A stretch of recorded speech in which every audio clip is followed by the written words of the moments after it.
actually pushing forward a video that was planned for about a week or two from now because it's become a little urgent.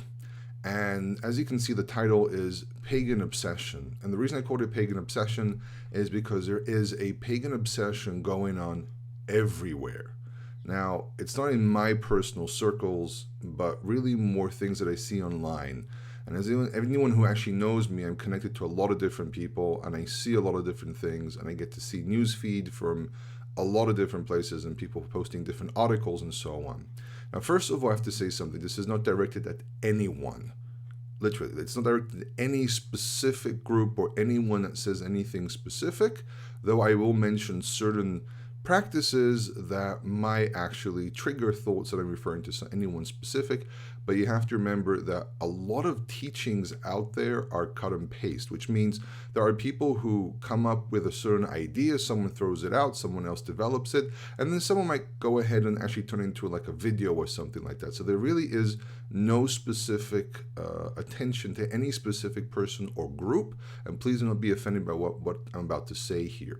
So what exactly is the pagan obsession? The pagan obsession is the obsession of labeling everything imaginable as pagan.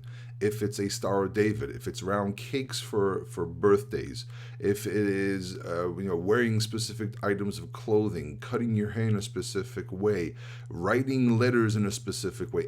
I've seen all of these and even more.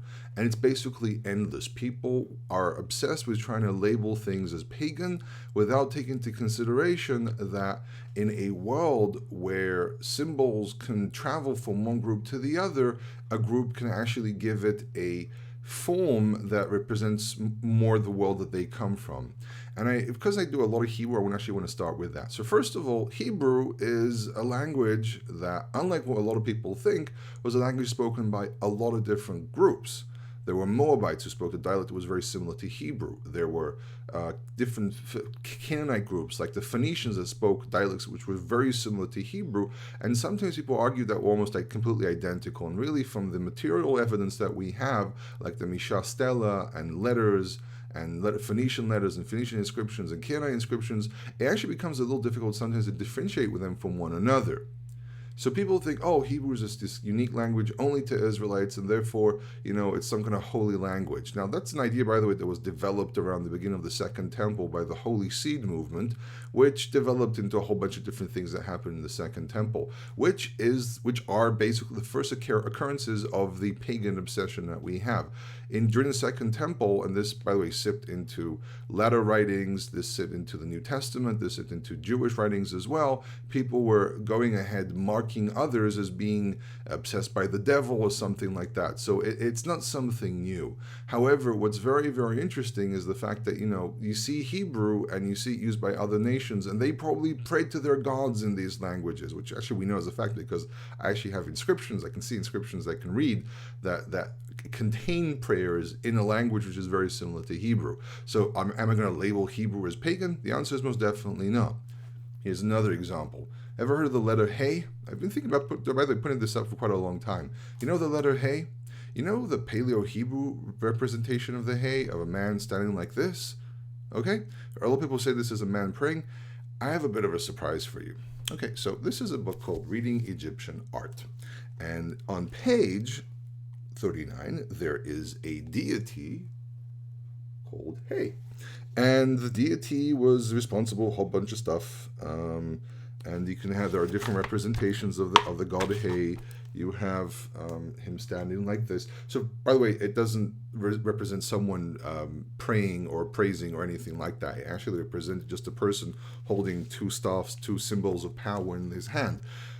Am I going to label the letter Hey as pagan? Am I going to say that Paleo-Hebrew, or really it's Proto-Sinaitic, as pagan? Am I going to label the entire alphabet as pagan? No, I'm not going to do anything like that because that would just be silly.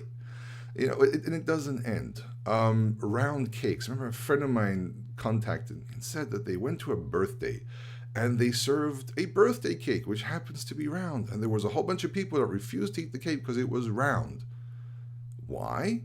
Well, there was a practice amongst the followers of Artemis in ancient Greece that made round little cakes to serve to their deity. And there were people who made kavanim, which are basically probably more star-shaped cakes, but maybe some of them were also round, and they served them to their gods.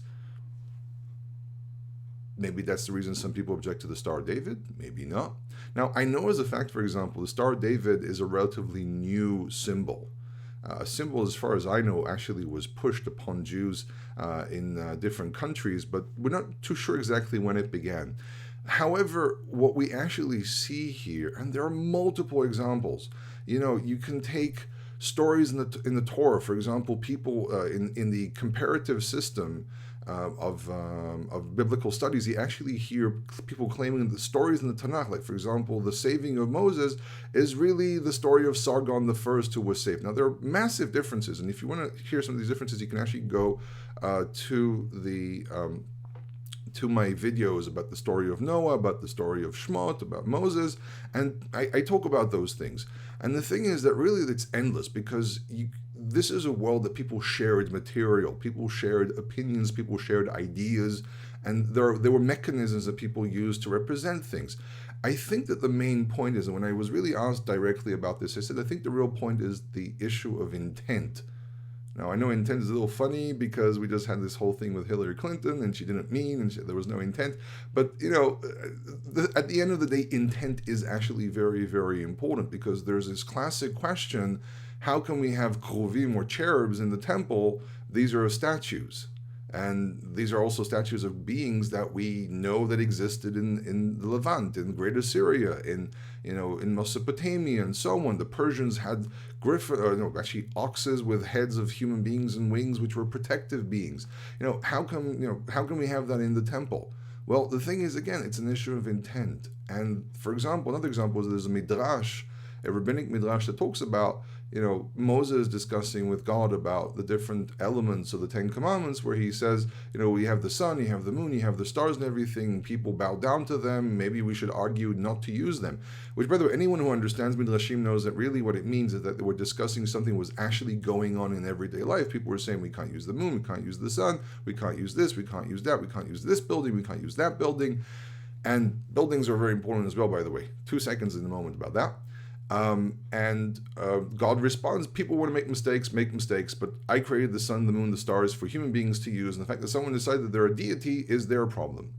Last example, buildings. Did you know, and I've spoken about this before, but did you know that the Temple of Solomon, the description actually fits the basic schematics of a Syrian temple where people worshipped idols? Did you know that? Maybe some of you did, maybe some of you didn't. Did you know that Shlomo actually used Phoenician workers from Hiram, the king of Tzol, to build his temple, which obviously means that there was pagan ideas behind some of the constructions that they did. So some of you stand up and say, oh, King Solomon was a problem and so on. Okay, fine. You want to argue that? You can argue that. But at the end of the day, what we find is that the temple that all of Israel went to was still a temple that was designed after what we can call pagan principles, or maybe just human ideas or human principles that, well, maybe I'm using these wrong, but basically human principles of logical construction. Can you claim pants or trousers are forbidden as well because some temples had trousers? I've heard people make that claim as well. The main point here is that there has to be a limit and there has to be a logic when you make certain arguments. You can't just throw everything into the air and claim everything. Everything that lands is pagan. That's literally what people are doing. So again, this was not directed at anyone specific. This was more of an issue of giving perspective. I don't know what the qualifications of some of the people that make these claims are. I am personally a senior in university in biblical studies and history. We do a lot of comparative work. I study at the Open University. My teachers are people like, for example, Dr. Cynthia Edinburgh and Dr. Chaya Katz. I've done a lot of comparative work with them, had a lot of personal discussions with them. Chaya Katz specifically did a lot of work on the Syrian archaeology. And basically archaeology, she actually digs at Tel Eitun. When I had questions about Assyrian archaeology, Assyrian thought, she actually gave me names, people I could speak with directly. And these are people with PhDs who do a lot of this type of work. So I know that my references and my sources are very, very trustworthy. And I know people can read something in a book and just come to conclusions. I've been trained to do differently. I've been trained to actually think differently. I've been trained to look at material and stop and think, and not just, I'm not saying people don't think, by the way. Do not misunderstand me here. But I've actually done a lot of work in comparative material, and I know that you have to be very, very careful. And the reference, by the way, it's worthwhile reading is Shmayahu Talmon.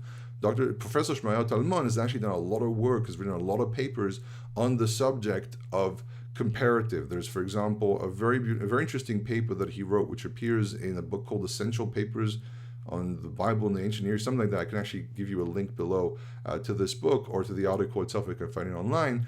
And where he talks about the dangers of the comparative system, because it started off as a comparative system that wanted to prove the Bible and then actually turned it on its creators, and it became a system to disprove the Bible. And he stood up and said, listen, we have to be very, very careful how we use it.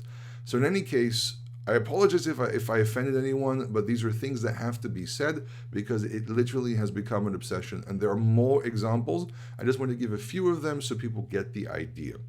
In any case, don't forget to like and subscribe, make comments. I know this is a hot topic and I want to hear your opinions about this, but at the end of the day, we have to be very, very careful how we compare and how we actually study. Kol Tov.